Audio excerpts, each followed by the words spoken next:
Welcome to the Marriage and Motherhood Podcast. I'm your host, Michelle Perda. I'm a life and marriage coach for moms, wife, mom of 3, and I'm also an Aries, and for my fellow human design nerds, a sacral manifesting generator.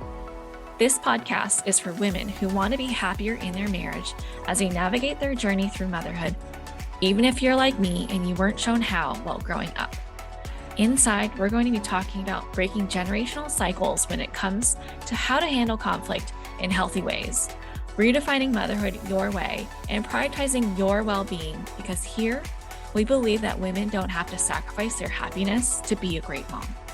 And a quick note to mamas listening with kids around, you may want to pop your earbuds in because nothing is left unsaid on this show, which means there may be times where something I say isn't meant for little ears. Are you ready? Let's dive in. Hello to episode number 2. Why is marriage so dang hard when you have kids? Let's talk about it, right? Relationships are hard in general, right? Like, we're all walking around with all these different ideas of what it takes to be in a relationship, what we think is normal, what we think is healthy. Sometimes we think both are the same.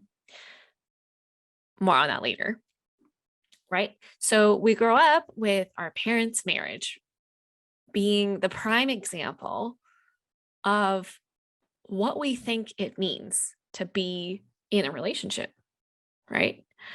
How do they love each other? How do they show that? How affectionate were they with each other? How did they communicate with each other? How did they handle conflict? How did they, if they, prioritize each other, right?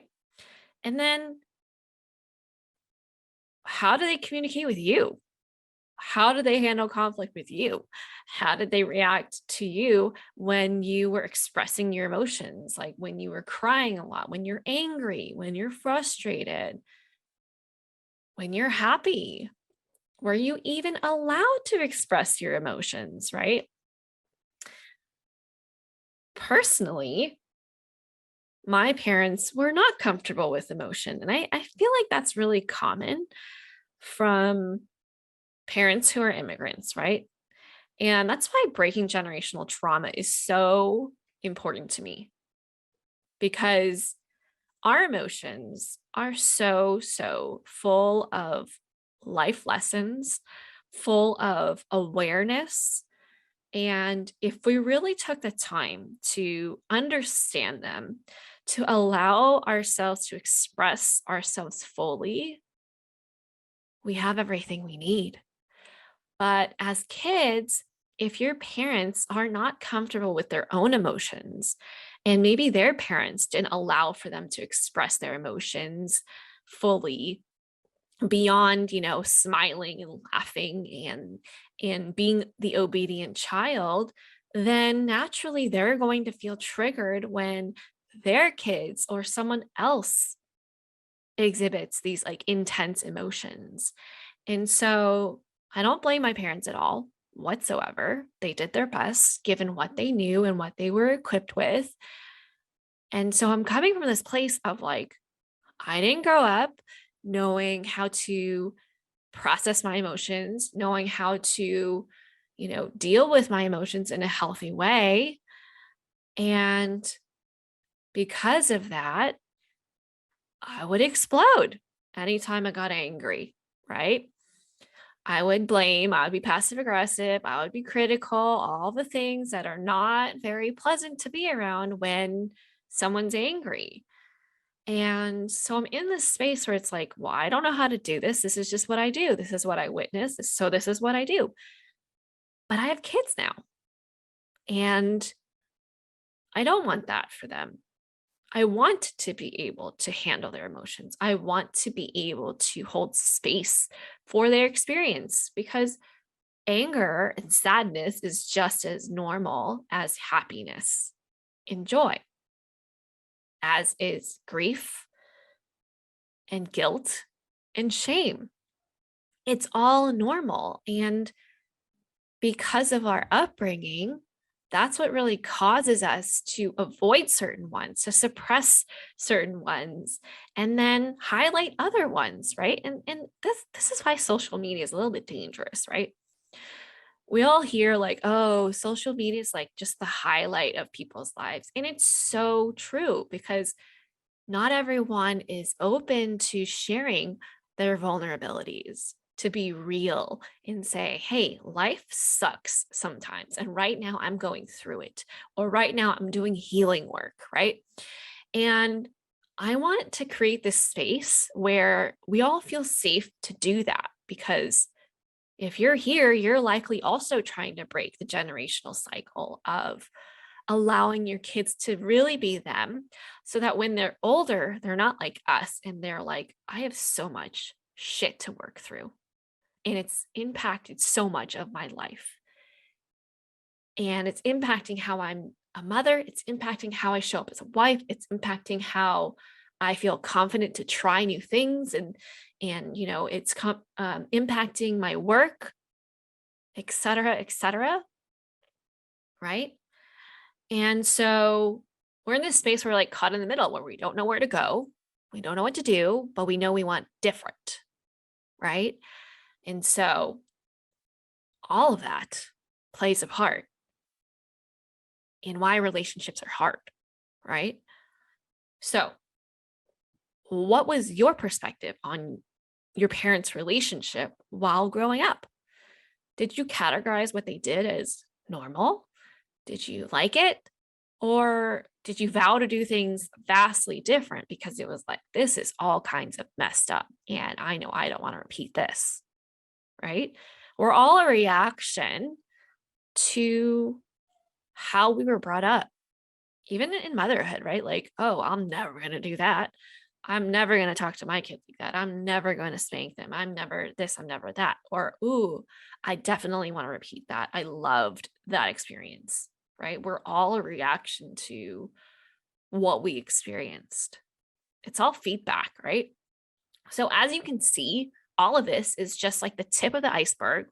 And then you've got your spouse's version of what they think relationships are like and how they work and how they move through life, the decisions they make, the rationale that they come up with, their opinions, their approach, all of it, right? And as you spend time together and experience more life together, you start to learn about the similarities and differences between your beliefs on relationships and parenting and form new ones that work for your relationship with each other and grow together. And most times the learning process isn't fun. It sucks. Most times it's like, oh, I feel really raw right now because like I feel so overwhelmed with emotion because, conflict brings out this side of us. It like activates a part of us. We're like, I don't know how to handle this. I just don't like this. I just want to curl up in a ball and make this go away with whatever approach you take on, whether it's like spearheading the conversation, whether it's like, I need a break and I'm just going to hide and hope that this goes away and works itself out without having to talk about it. There's so many different ways we can approach problems, right? But it's always stemming from experiencing frustration, being upset, and we're human. We are chock full of emotions, right? There is no shortage of emotions inside of us. So there's that, right? There's your version, there's their version, and then you somehow come together and like, okay, how do we do this? How do we want to navigate conflict? How do we want to check in with each other? How do we want to prioritize our relationship and how much time we spend with ourselves, with our friends, with our passions, with us, with our family, right? Like, oh my gosh, we haven't even gotten to the kids part yet. And it's already a lot. Okay. And then you've got like, well, how emotionally aware am I? How effective of a communicator am I? How aware am I of my needs and my goals? And then there's compatibility. There's just like, it's just a lot. relationships are complex. I mean, we as individuals are already complex. And then you throw someone else into the mix. And it's just like, oh my goodness, right? Oh my goodness. And then you add kids. And what do kids do, right? They need a lot. They're not like you give birth to them and all of a sudden they can walk already and they can feed themselves and you can just leave, right? We're not like, I can't think of the animals that do that, but there are a lot of them, right? Or like turtles, for example, they birth them, they lay the eggs on the beach and they go back into the ocean. They don't even see their babies. Like their babies have to go find them. We're not like that. I've been watching a lot of Moana lately, so that's probably why that turtle story came up. So when we have kids, something inside of us shifts. We take on this like new identity where we get tunnel vision. At least it was for my case, right? As soon as I had my son, I was like, oh my gosh, you're this helpless being that I love so, so much. And I just need to take care of every little thing for you because you cannot help yourself.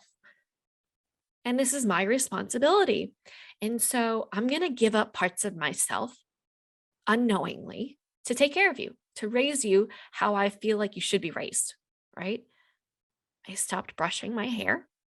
I stopped caring about how I dressed. I stopped making time for friends. I stopped doing things that made me me. And I also stopped prioritizing my marriage. Why? Not because I was like, this is the thing to do and it was a conscious decision. It just happened, right? I lost myself in motherhood. And I know that a lot of you out there are going to be like, yep, nodding your head. You're like, this is exactly my life because this is exactly how society has told us how it works, right? Society has taught us that mothers carry most of the load. Society has told us that motherhood is about being a great mom and that comes first, right? And when we become moms, we have less time, we have less energy, right? And what happens as a result of that? We're less patient, we're less understanding, we're less loving, less kind, less curious, less fun. Nothing that sounds good, if I'm being real, right? We become this like shell of a person when we enter motherhood. And I'm really not about that. I'm really not about that anymore, right? I feel like we should be able to do motherhood in a way that nourishes us as women while being a good figure, like a good model for our kids to look up to, while acknowledging that we are human and we make mistakes, right? So as a woman, your partnership matters. As a woman, your time by yourself matters, right? And when we have kids, our time is stretched. There's no doubt that they take up a lot of time, right? Whether you're dealing with diapers or you're dealing with shuttling your kids off to sports stuff or anything in between, you definitely have less time, but it doesn't mean that you have no time. And it also doesn't mean that it has to look like how you think it should, right? I love the phrase like stop shoulding all over yourself. Okay. Because we put so much expectation and pressure on ourselves because of what we've seen from our mothers, what we've learned from society, the judgment we think other people have over us. And I just want to release you of all of that and let you know that you literally get to decide what works for you and your family should be the only deciding factors on how you do motherhood and how you do life, right? Your kids will want everything to do with you if you give it to them. And as the parent, you need to have the foresight to know that you at your happiest, you at your most cared for, is what's going to be the best for them, right? Like imagine you take care of yourself. You eat well, you care about your health, you give yourself that like alone time that you need to decompress, to start off the day on a good foot. You go hang out with your friends regularly. You go on solo vacations with your husband or your partner. You connect with them, like you date them on a regular basis, and you get time to connect with your kids. Versus, which is like a very classic version of mothers, you wake up when the kids wake you up. You just take care of them all day long.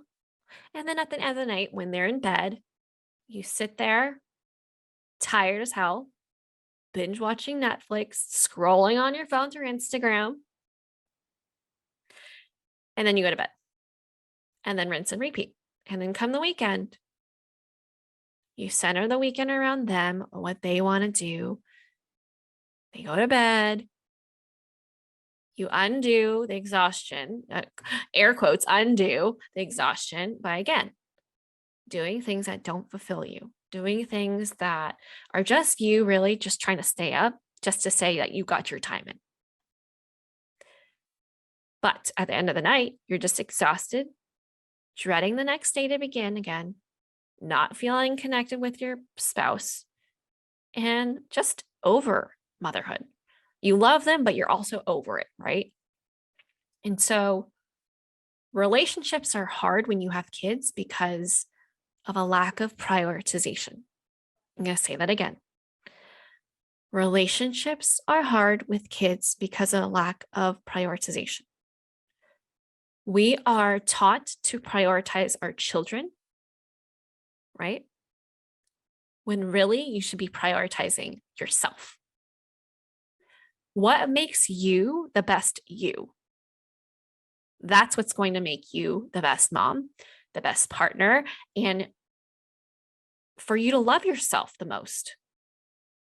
That's what's going to help you experience life the best way possible. And I want you to sit with that, like let that really land in your system, right? You being at your happiest is the best thing you can do for your family. Okay. So I already shared why relationships are hard in general, right? Add kids into the mix. And when you don't take care of yourself, the problems you had before, whether you knew of them or not, right? Because sometimes before kids, we kind of have like these like rose-colored glasses on where everything seems awesome because we're like overlooking things. And then when kids come, we're so exhausted, cranky, easily irritable, easily triggered, that all of a sudden it just feels like you hate your partner. You're like, ugh, this person, so annoying, so unsupportive. I don't feel seen. And all these problems seem to amplify, like I said, whether you knew about them before or not, right? And it is in taking care of yourself where you're able to really sort through that stuff with grace, with compassion, and with a growth mindset. So as you can see, self-care, loving yourself most, has such an impact on how you experience your life, your marriage, and motherhood. Okay. So I get that you might feel guilty. Mom guilt is a killer. And I experience it too, right? I'm not exempt from feeling that just because I do things differently. I still feel it. And that's when you kind of have to like push through the temporary discomfort and know that your long-term goal supersedes this temporary discomfort, right? It's kind of like, what's a good example? It's kind of like when you're working out and you really want to like get stronger at the time when you're like trying to build your strength. It sucks. It hurts. It's uncomfortable. You want to quit. And you just want to do what's easiest, right? But you have to hold on to that goal of like, but I want to be stronger, right? I want to be healthy. And you have to hold on to that vision to carry you through. So, like, holding on to that vision of like, I want to have a successful partnership with my husband, even after the kids are older. Like, I want to be retired and be like, I love this man more than I have ever before. And we made it through all this. Not come time where the kids are all like moved out because they're going to college or whatever. And we're like looking at each other like, who are you? Who are you? Because you use the kids as buffers, essentially, right? You just focused on taking care of the kids and you just kind of forgot about each other. And now all the kids are gone and you're like, how do we even hang out anymore? What do we enjoy? How do I talk to you? I don't even know what to talk to you about. And there's like this awkward silence, right? I don't want that for you. I don't want that for me. And it really takes being intentional. It really takes being intentional today, right? Not waiting till your kids are more independent, but it's in the little decisions that you make because you care about yourself, because you love yourself most, because you're like, I want a strong relationship now and later. Not just like, oh, well, it'd just be easier to just like put my marriage on pause or on the back burner until the kids are older and it'll be there. Because guess what? It might not be, right? Because as you talk less, as you connect less, the problems feel more detrimental. And as those occur more and more often, because they will, if you don't stay intentional and prioritize yourself and the relationship, you might not have a marriage later on. Or if you still do, it might not feel very good. And you're just then being married just to be married, thinking that a married family is better than a divorced family. And again, coming from a divorced child, I am telling you, I would rather have it be the latter if both parents are happier, because our kids need examples of us being happy. We need to be happy, right? This is not a life of sacrifice. This is the one chance that we have, and we've got to make it mean something, right? So do the work, figure out your stuff, and experience more joy, whether it's with or without your spouse. But do the work, figure out, is this a communication problem that we can work through? Is this a connection problem that we need to spend more time nurturing? Is this like I have needs that aren't being met, but I haven't exactly shared what my needs are kind of thing, right? Figure it out and figure it out soon so you know what to do next, right? Whether you are revamping your relationship and it just feels like brand new and it's amazing, or you're like, let's figure this out so that like we can get on with our lives, however that looks, right? Moving on to more compatible partners or strengthening what you've got. So, yes, marriage is hard when you have kids, and there are things that you can do, right? To best utilize your time without it being like another thing on your list, right? Check in with yourself about how you might be adding a lot of pressure on yourself as a mother and how and what you do. Like I used to think that I had to like cook every meal from scratch for me to be a good mother. Like what? It's not even that someone told me that. It's just that's what my mom has done. And so that's what I thought was needed. Or like, I need to drop everything anytime my kid wants to do something, right? Like check in with the beliefs that you carry around what it means to be a good mom and free yourself from the pressures that you're applying and really ask yourself, well, how do I want them to grow up to become? And what actions do I need to take? How do I need to be in order for them to be like that? And think like efficiency, right? Like, what's the minimum I need to do in order to do that? And what do they need to see from me as a human being doing for myself to create a positive, healthy future for them in their relationships, in their own self experience of themselves, like their self love, their relationship with their self? And choose to love yourself most despite all the fears, all the anxiety, all of that in your head, all of what that's saying to you, right? All of the judgments that you are allowing to take on a louder voice than what you actually need. Okay? Because you deserve time for yourself. You deserve time to nourish your relationship that, by the way, is the very foundation of your family, right? And know that it is that foundation that's going to create a good childhood for them. It's not you guys being married. It's you being happy. It's if it's a choice, like if you choose to stay married, it's you two being good partners to each other, romantic and co-parenting, right? It's not one or the other, it's both. All right.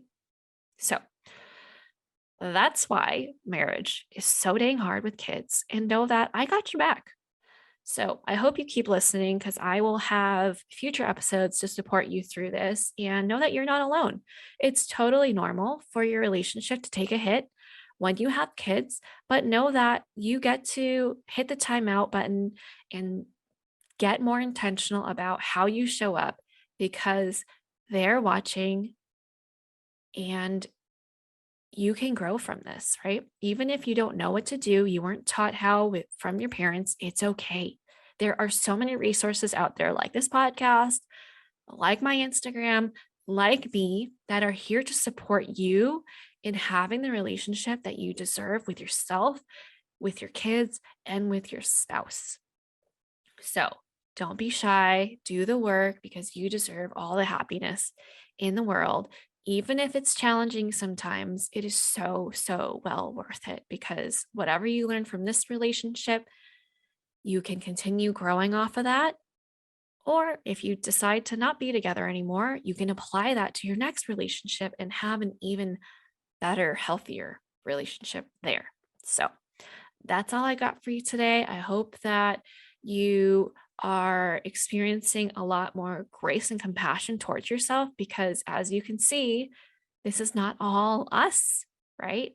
However, it is our responsibility to realize that, okay, this is where I'm starting and these are the gaps in what I need to know in order to experience life how I want to, experience my relationships how I want to, and to do the work, right? So until next time, I'll talk to you later. Bye. And that's it for this episode. Thank you so much for listening to the Marriage and Motherhood Podcast. I hope that this episode helps you deepen your relationship with your husband and, more importantly, with yourself. If you enjoyed this episode, please take a second to rate and review it. Each review helps us to help more moms just like you have a more fulfilling life and marriage, because we all deserve to have that and so much more. If you want to help spread the word, take a screenshot and share this episode on your IG stories and tag me at Michelle Perda Coaching. And if you'd like to request a specific topic for a future episode, put your request in by sending me a DM. See you back here next week. Bye.